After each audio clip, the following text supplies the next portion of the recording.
Dice el Señor: tengo designios de paz y no de aflicción. Me invocaréis y yo os escucharé. Os congregaré sacándoos de los países y comarcas por donde os dispersé. Jeremías capítulo 29. Bienvenidos, hermanas y hermanos, a esta nueva emisión de su programa Crecer Juntos, aquí en Radio Anglicana. Vamos a continuar precisamente con Jeremías, con el profeta con el que hemos abierto con esta cita el programa de hoy.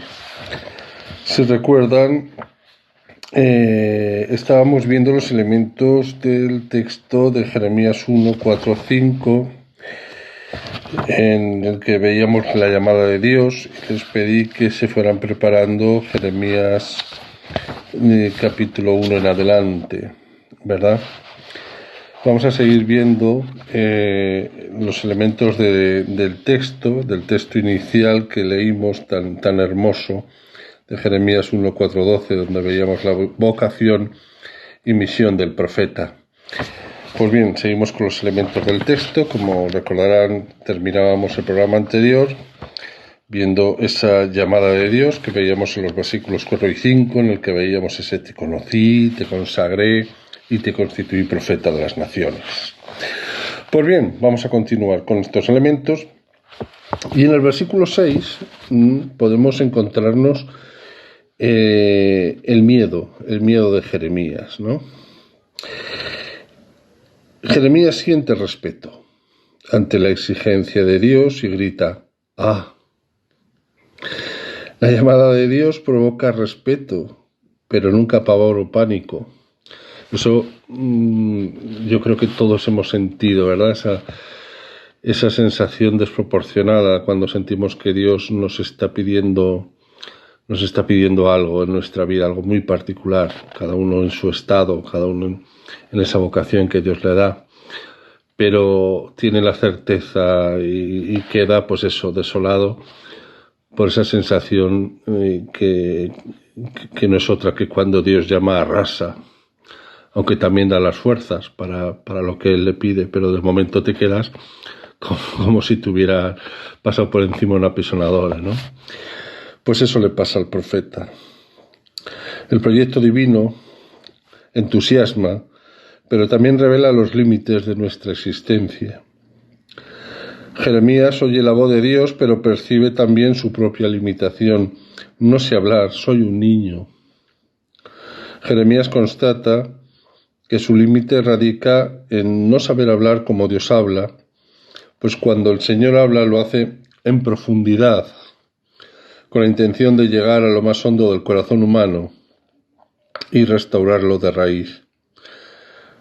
Recordemos, como ya hemos hablado, que en hebreo el término hablar indica hablar en profundidad. Pero luego en los versículos 7 y 8 vemos la respuesta de Dios. Siempre la oración del cristiano es un diálogo, nunca es un monólogo. No somos una de esas religiones de poner la mente en blanco. No. Nosotros siempre, ¿no?, como decía Teresa de Ávila, es encontrarnos con aquel que sabemos nos ama. Por eso también Jeremías, en los versículos 7 y 8 vemos esa respuesta. Jeremías, en su respuesta, ha considerado solo su pequeñez: soy un niño. Y por eso se ha mostrado temeroso ante el Señor. La fuerza humana por sí misma se revela insuficiente para llevar a término el plan de Dios en plenitud. El proyecto divino solo triunfa con la misma fuerza de Dios. Por eso el Señor le responde: no digas soy un niño.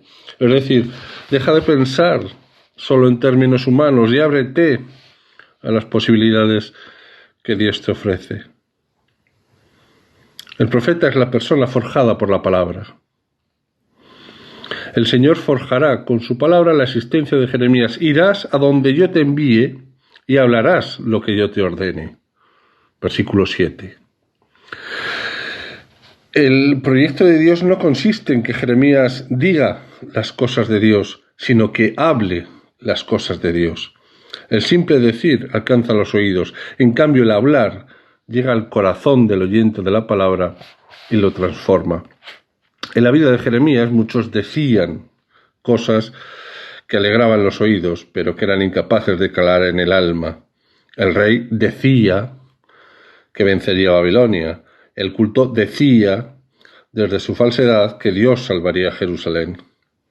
El pueblo decía que la presencia material del palacio y del templo mantendría segura la ciudad santa. Había muchos que decían cosas, pero solo Jeremías hablaba en profundidad. El profeta habló al rey advirtiéndole cómo su orgullo arruinaría a la nación.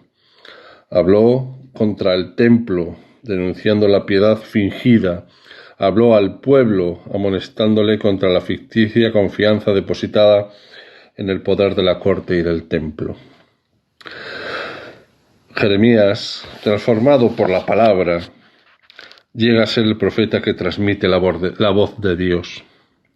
Cuando Dios transforma nuestra vida, permanece junto a nosotros sosteniéndonos con sus buenas manos. Dios, al forjarnos con su palabra, no modela sirvientes, sino amigos. La presencia cálida del Señor junto a Jeremías aparece clara en dos expresiones: no les tengas miedo y yo estoy contigo para librarte. Versículo 8. Cuando Yahvé se dirige a sus amigos, les dice: no temas. Así dice Abraham: no temas, Abraham, yo soy tu escudo. Génesis 15:1. Y Agar, desesperada con su hijo en el desierto: no temas, porque Dios ha escuchado los gritos del niño. Génesis 21:17. Tampoco Jeremías debe temer, aunque tenga sobrados motivos para ello, pues hablará en nombre de Dios en una época en que nadie escucha. Los jefes del templo denuncian su mensaje, el rey le encarcelará y la mayoría del pueblo le tendrá por traidor y cobarde. La fuerza de Jeremías brota de la decisión de Dios: yo estoy contigo para librarte. Versículo 8. La locución yo estoy contigo resalta cómo Yahvé acompaña a su pueblo y a sus elegidos. La locución es frecuente en la historia de José, Génesis 37:50. En las victorias de David, 2 Samuel 8:14, y destaca cómo ambos personajes culminan su proyecto gracias a la fuerza de Dios. El Señor está junto a Jeremías de manera dinámica para librarte. La presencia de Dios acontece en las situaciones más críticas de vida del profeta: durante la vocación, versículo 8, cuando el pueblo la ataca, versículos 19 y capítulo 15 y 20, versículo 20, y en el acoso de los violentos, Jeremías 15:21 y capítulo 20:13. Jeremías pasa las dificultades y, percibiendo el auxilio de Dios, infunde confianza al pueblo. Capítulo 42, versículo 12, y anuncia la salvación, el capítulo 39, versículo 17. La vida de Jeremías estará toda en las manos de Dios, pero la dureza de la existencia hará que muy a menudo no perciba la proximidad del Señor. Un grupo de textos, llamados Confesiones de Jeremías, expresarán la sensación de la lejanía divina que siente el profeta. Jeremías 11:18 al 12:6, 15:10-21, 17:14-18, 18:18-23 y 20:7-18. Pero una pena que por falta de tiempo no podamos leer estos textos. Pero bueno, con estos bueyes nos ha tocado arar. Vamos a seguir. Pero más importante que el pesar de las distancias es la certeza de la presencia fiel del Señor. Las palabras finales, oráculo del Señor, como dice en el versículo 8, corroboran que Dios cumplirá su palabra. En los versículos 9 y 10 vemos cómo Dios impele a Jeremías a una misión importante. El Señor le revela: pongo mis palabras en tu boca. Versículo 9. Literalmente el texto dice: pongo mi modo de hablar en tu boca. Y seguidamente añade: en este día te doy autoridad sobre las naciones y reinos. Versículo 10. El profeta contará con la ayuda de Dios para llevar a término una misión difícil: arrancar y arrasar, destruir y derribar, edificar y plantar. Jeremías utiliza el lenguaje exigente y misericordioso de Dios. Comunicará al templo: capítulo 7, versículos 1 al 15, al rey, 21, 1, 10, a Israel, 2, 1, 37, y a las naciones, 46, 51. La voluntad del Señor que exige justicia y lealtad. Ese es un denominador común. La voluntad del Señor que exige justicia y lealtad. El Antiguo Testamento utiliza la expresión dar autoridad como sinónimo de visitar. Cuando Dios visita a alguien, no realiza solo una visita de cortesía, sino que salva a quien visita. Sara lloraba su esterilidad, pero Dios la visitó y dio a luz un hijo en su ancianidad. Génesis 21, 1, 2. Ruth decidió volver a Belén al enterarse que Dios había visitado a su pueblo para darle pan. Ruth 1, 6. La visita de Dios implica la liberación de quien la recibe, así lo afirma Zacarías, padre de Juan el Bautista: bendito sea el Señor Dios de Israel, porque ha visitado y redimido a su pueblo. Lucas 1, 68. Hermanas y hermanos, el lenguaje cotidiano tiende a contemplar la locución dar autoridad como un acto externo en el que un superior ordena a un subordinado la ejecución de alguna tarea. Pero para la mentalidad hebrea, poseer la autoridad de Dios implica mucho más.